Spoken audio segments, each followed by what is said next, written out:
بسم الله الرحمن الرحیم. یک بنده خدای ویدیو از من شیر کرده بود و یک متن انتقادی نوشته بود. متنشون خواندم. متنشون دو بخش داشت. بخش اول در مورد از اینکه ظلمی که به مهاجرین صورت میگیره محکومه و ما را ناراحت میکنه و هیچ چیزا که با یکی بخش بود. بخش دوم بعد همه قضایا و ظلم را انداخته گردن حضرت آقای خامنه‌ای و گفته بود که ایشان سکوت کرده و مثلا خائن و دشمن امام زمان و دلیل غیبت از حرفا. بعد یک چیزی هم که از کل نامه برداشت میشد خودم برداشت کردم، شاید اشتباه باشه. یه بود که مثلا ایران کامل بده و هیچ خوبی نداره. خیر، بخش اول نامه که در مورد ظلم گفتین آقا محکومه و بعد ما با شما موافقیم و موافقم بودم. اصلا ظالم خدا لعنت کنه، لعنت کرده.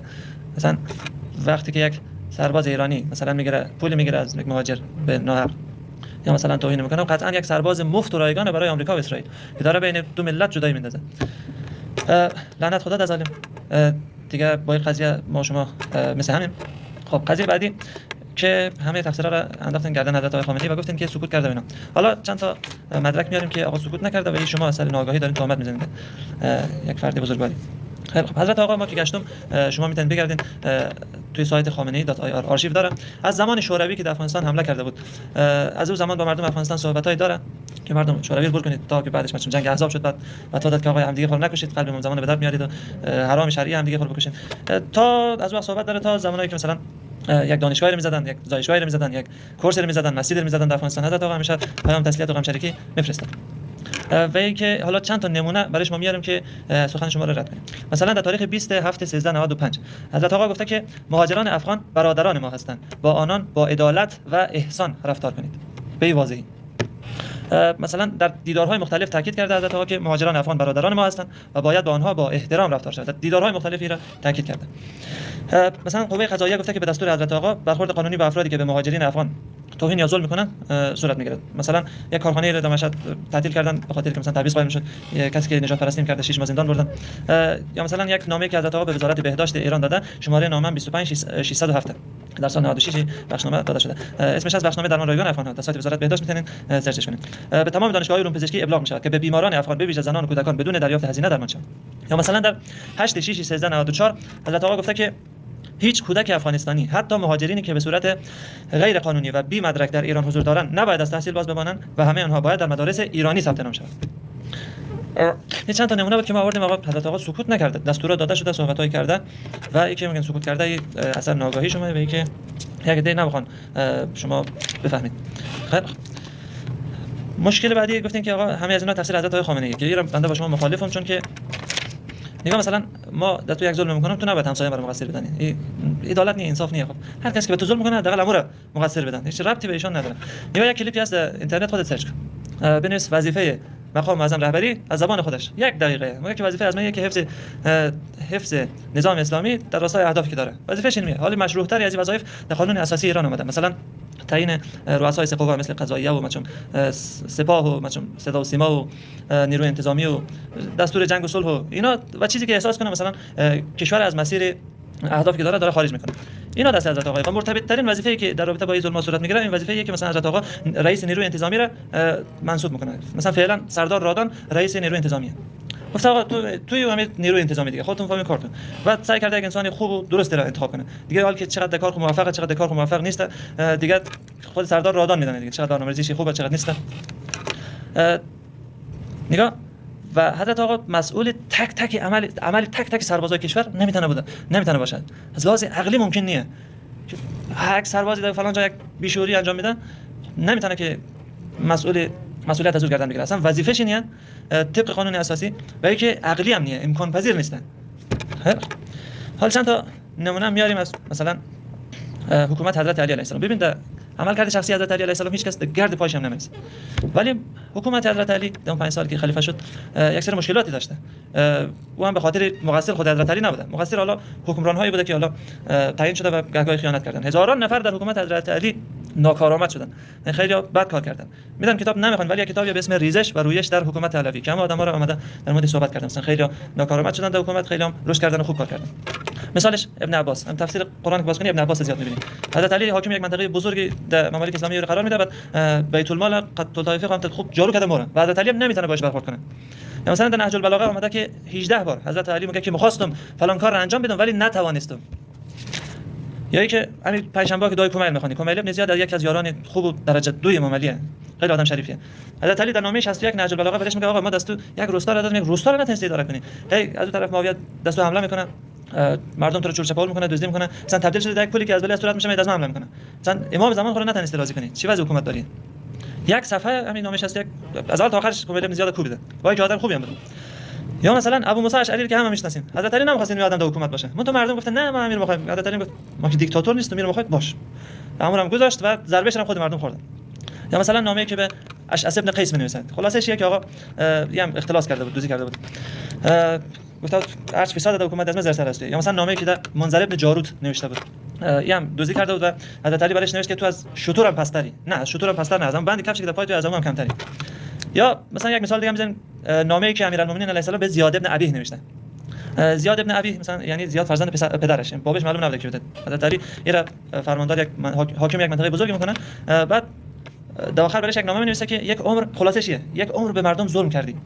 نگاه حضرت علی که معصومه، هیچ کسی به گردش نمیرسه، در عملکرد شخصیش در حکومتش یک عده زیادی مثلا خراب کردن، ظلم کردن. ما نمیشه که بگیم علی تقصیر است تو، مثلا ظلمای شده هر چیز گردن است خدا تو رو نعوذ بالله لعنت کنه.